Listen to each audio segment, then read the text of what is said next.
devons changer notre regard sur l'autre.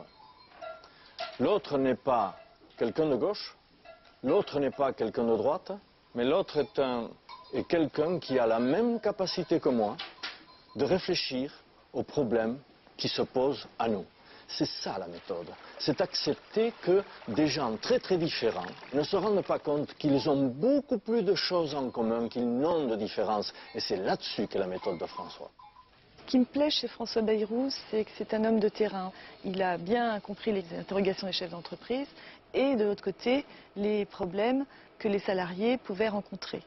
C'est un homme qui cherche à ce que les gens se réconcilient, se rejoignent pour aller de l'avant. Il y a deux visions de l'élection présidentielle. Il y a ceux qui croient qu'il suffit de changer les gouvernants, de remplacer la gauche par la droite pour que ça aille mieux, comme il y a quelques années, on avait remplacé la droite par la gauche. Mais les Français n'y trouvent pas leur compte. Ils s'aperçoivent que les promesses mirobolantes ne sont jamais respectées, et ils s'aperçoivent que eux, les citoyens, on ne les écoute pas, on ne les entend pas, on ne les respecte pas, sauf s'ils descendent dans la rue. Eh bien moi je crois qu'il ne suffit pas de changer les gouvernants, il faut changer la manière de gouverner. Il est franc, il est intelligent et il est fidèle dans ses engagements.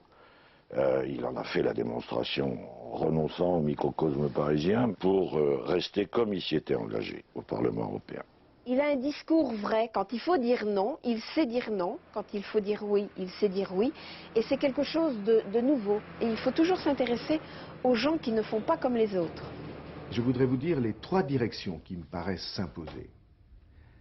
Et les trois directions vont dans le même sens. Que chacun d'entre nous, comme citoyens français, nous ayons un vrai contrôle et une vraie part de pouvoir en France. Première direction. Qu'il y ait des engagements en petit nombre, mais majeurs, avec des dates de réalisation précises et vérifiables. Et je le ferai par exemple sur l'illettrisme ou sur la sécurité.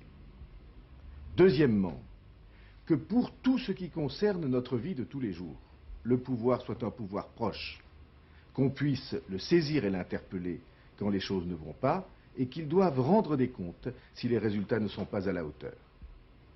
Troisièmement, face à la mondialisation, il faut une vraie Europe qui puisse parler aussi fort que les États-Unis pour défendre nos intérêts et aussi pour tout ce qui touche aux affaires du monde, je pense au drame du Proche-Orient. Et quatrièmement et enfin, il faut que ce pouvoir soit inspiré par des valeurs, non pas seulement par des idées ou des idéologies, mais par des valeurs. Parce que je pense qu'il n'y a pas de question plus importante que celle de savoir ce que nous devons transmettre à nos enfants. Le problème des jeunes, c'est vraiment dans la médiation, quoi. Je veux dire, ce qui leur manque, c'est qu'on ne leur donne pas de conseils. Hein? On ne leur parle pas. Je pense que François Bayrou peut apporter beaucoup de choses à la cité. C'est quelqu'un qui prêche la fermeté. Et c'est vrai, il faut être ferme sur certains points. Hein? Et je pense que c'est quelqu'un aussi qui a beaucoup d'humanisme. C'est quelqu'un de très, très ouvert, qui mérite qu'on lui fasse confiance. La lutte contre l'illettrisme, ça a été l'un de ses premiers combats. Il a fait très tôt partie de tous les comités de soutien. Il s'est engagé auprès de tous ceux qui luttaient contre l'illettrisme. Et il a fait en sorte, en étant ministre, de donner sa chance à tous ceux qui en avaient besoin. Engagement précis et respecté, pouvoir proche, une Europe véritable et des valeurs pour guider l'action. On peut avoir enfin un vrai changement.